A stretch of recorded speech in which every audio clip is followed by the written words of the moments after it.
Bordeaux, capitale du sud-ouest incontestée.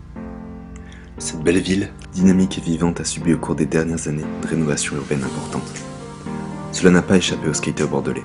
Faisant d'elle aujourd'hui une des capitales du skate en France, sa renommée ne s'arrête pas là et continue sans cesse d'attirer les nouveaux riders du monde entier. Pour ce premier épisode, je vais vous faire découvrir en longboard le skate à Bordeaux.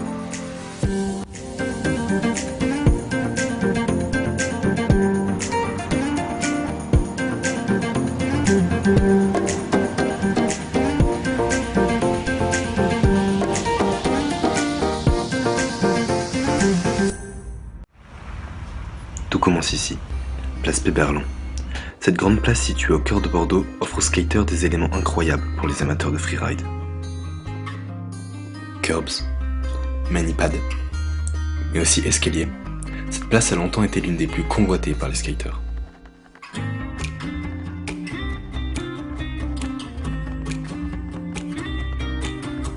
Cependant, elle fait l'objet de polémiques depuis maintenant quelques années, suite aux nuisances sonores provoquées par les roues des planches.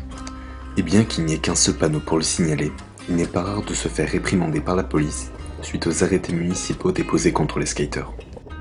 Mais nous verrons par la suite que ces derniers n'ont pas dit leur dernier mot. Direction maintenant les rues bordelaises.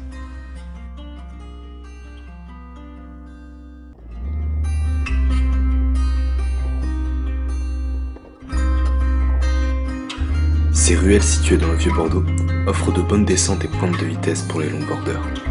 Difficilement accessibles en voiture, elles sont le plus souvent peu fréquentées.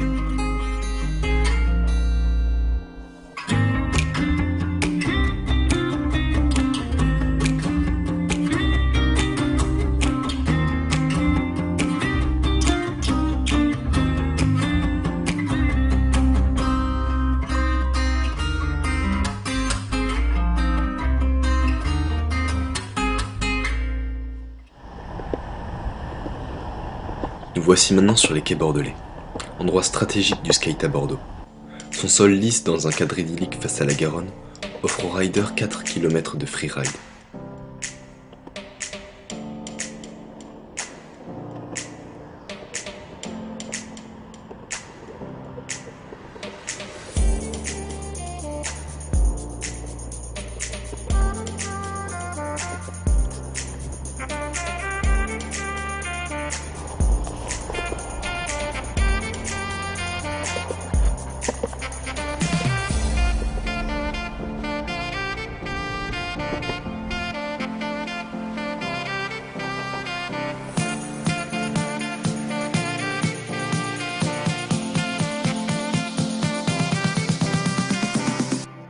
Sur le chemin, le miroir d'eau est un élément central des quais.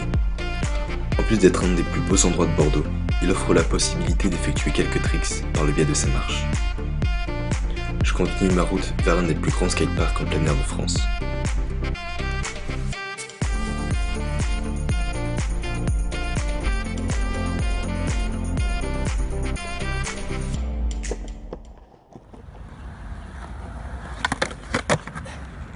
Avec plus de 2000 m² de surface dédiée aux riders.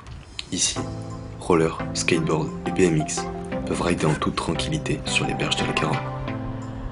Accessible aux débutants comme aux confirmés, entre bols, rampes et courbes généreuses, la diversité de ces infrastructures en font sa richesse.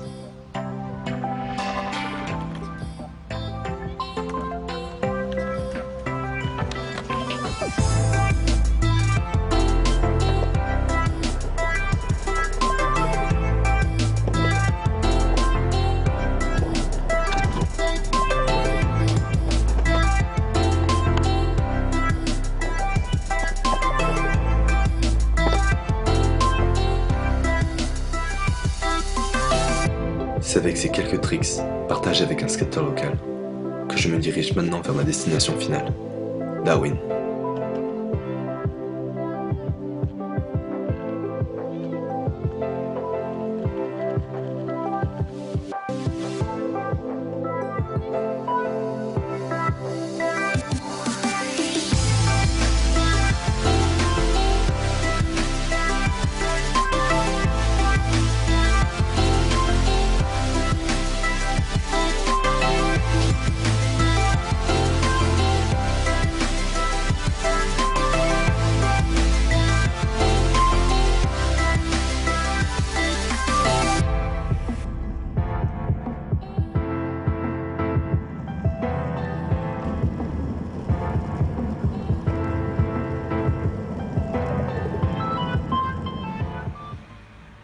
Darwin. C'est dans cette ancienne caserne rénovée en quartier éco que la culture de la glisse se ressent le plus à Bordeaux. C'est dans ce lieu que l'on comprend que rider est plus qu'un sport, mais réellement un mode de vie, un art. Le lieu regorge par ailleurs d'œuvres de street art, rendant presque rares les pans de murs vierges.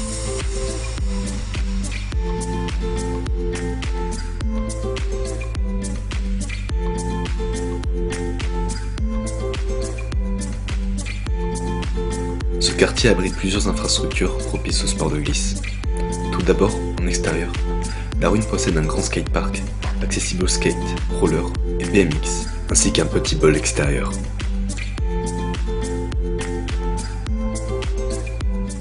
Mais Darwin abrite en plus de cela un des plus beaux skateparks indoor.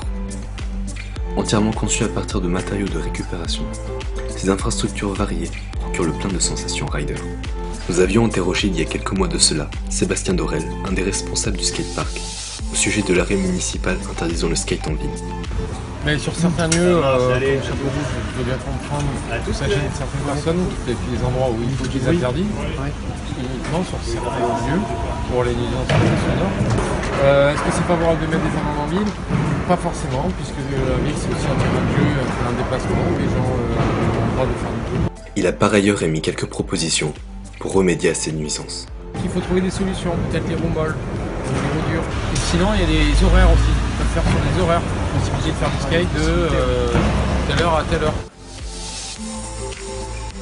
Même si le skate n'est pas toujours accepté, Bordeaux s'ouvre peu à peu à ce sport, devenu en quelques années bien plus qu'un moyen de déplacement, mais un mode de vie.